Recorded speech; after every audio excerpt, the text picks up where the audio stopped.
Hey guys, this is Dave Brooks with Dave Brooks Artist Development and thevocalteacher.com. I kind of teed this up in a previous little post. We're going to talk about the top three most asked questions. Those questions are coming from you guys concerning technique and style. And we went through and we picked the most asked questions from all of you guys, and here is what we came up with. My top three, but really your top three. The number one asked question is actually not a surprise. It's chest to mix. Chest to mix. What should that sound like, feel like? How do I know if I'm in it? Real simple. The way you get to a good solid mix is by defining your chest voice first. You want to implement that good solid cry, pout, whine, all means the same thing, in your chest voice. So, for example, na na na na na na na na na na na na na. Now, I started out kind of big in my chest voice, but I'm not setting it up right. Why am I not setting it up right? I'm not employing my cry. Employ the cry, things change a little bit. Na na na na na na na na na na na na. All I am doing, and where did I go? To my G. Perfect place, that's right on the tail end of a male first bridge. Sometimes males will go up to A, but it's right there at that really, really squirrely point in the male voice. Cry in your chest voice, folks. Carry that cry up. The way you do that is to make sure you're really leaning in your runway notes. I talk about those a lot. You have a good runway, you can take off. You should be feeling a good, solid sense of consistent pressure, not bad pressure. When you're beginning, all pressure seems to be bad. The more you work through this, though, your brain's going to understand the difference between the pulling kind of pressure and the leaning kind of pressure. So the leaning pressure is good. Pulling pressure, raising up, the larynx coming up, very bad. So, once again, na na na na na na na na na na na na na. I'm setting myself up for failure. Why? Because I am not adjusting my chest voice. I'm marginalizing it. Lean in that chest voice. Good form. Pout, cry. The coordinations will eventually be there, I promise.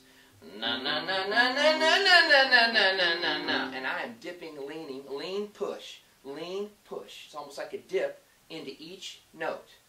That way I know I'm really carrying that cry to each and every note. Not just all the way up and on the way back down. Remember, it's like running downhill when you're descending back down. Now, the number two asked question is, Dave, what's falsetto and what is head voice? What is the difference between the two? What do they sound like? Sometimes I'll be in falsetto and somebody says, no, that's head voice. Sometimes I'll be in head voice too. I go, no, that's falsetto. Well, first of all, let me get one thing clear. Knowing what the two are is helpful in terms of being able to characterize it and define it, but is it going to make you a better singer knowing what the two are? No, it will not. Here is what's going to make you a better singer or a better vocalist. Knowing what it feels like to release.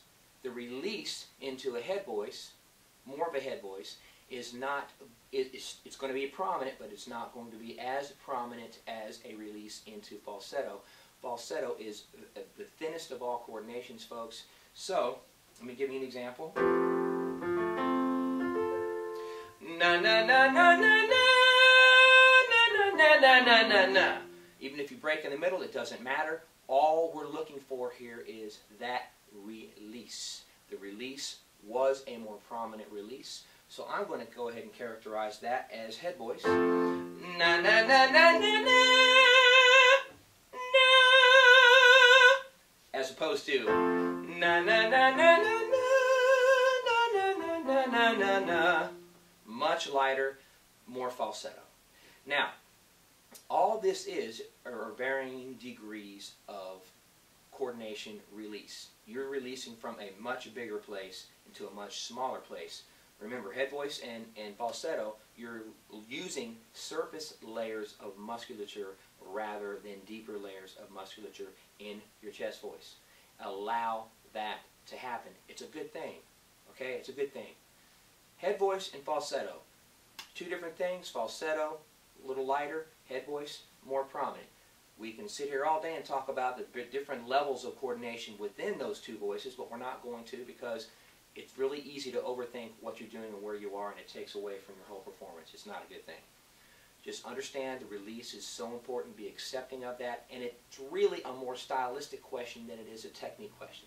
More style, you're going to live in chest voice and mix in a song, in any given song, much more than you're going to live in head voice and falsetto. Now, there are some songs that are meant to be that, and they're written that way to be more falsetto-ish in the chorus, and that's fine.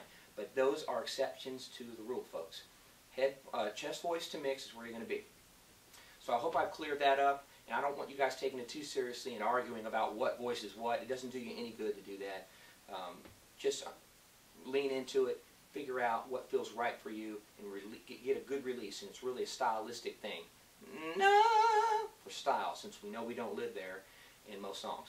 Now, the number 3 most asked question is the exception in terms of the bridges. When you go, when you're talking about like a male voice, first bridge, second bridge, what we want to define and clarify here, and from me to you, is the importance of leaning in and really focusing in on that first bridge. Why do we want to do that? Because, ladies and gentlemen, your first bridge is where you're going to primarily live when you sing any given song. First bridge for guy, E, D, E, F, even sometimes G, right? For females, A, B, C. You're going to live there in your choruses. Very important that you understand that. We want to make sure that we are not defining that high voice. What is that? What does that mean? To sing better, sing higher. That's not the same thing. We should not make the mistake of characterizing a great voice as being a high voice. First bridge is the most important place you're going to live as a vocalist. I guarantee it. Second bridges are important in the sense that you will, and at times, especially with pop music, go up there and reach those notes for short bursts, short periods of time, and for effect. Make no bones about it. High notes, really high notes, A, B, C, D, E, F, G, A, all the way up here. These notes are going to be used for effect in most cases, unless there's exceptions to those rules. If you're Bruno Mars, if you're Steven Tyler, these people, Adam Lambert, these guys are just unbelievable, but they were born with that. They didn't learn how to sing that high, folks. They were born with that. And so please don't make the mistake of looking at them going, well, that's a pop voice and I want to learn how to sing high like that, because that's the way I define what a good voice is. That's a mistake. It's going to hurt you. Most people cannot sing that high naturally. They just weren't born with it. Now, does that mean you can't increase your range? Absolutely, absolutely not. You will increase your range. But we don't want to define what a good voice is by saying, well, if I can sing A's, B's, and C's consistently all the time, then I have a good voice. Most people are not going to live there. I'm telling you right now, 17 years of coaching experience has told me this. So, first bridges, the best place to focus in on. After you solidify that first bridge, and then you start to move up and get into that second bridge, knowing you're going to experience more of a release. So, the top 3 questions: chest to mix, define and contrast head voice and falsetto, and first bridges, defining what a good, solid voice is. Does it mean I sing higher? No. Is that part of it? Yes. But is that defining characteristic? No, it is not. First bridges are the most important place you deserve to be focusing in on. I hope that answers all of your questions, and I'm so excited to just keep them coming. Keep the cards and letters coming. I love your questions. You guys are awesome.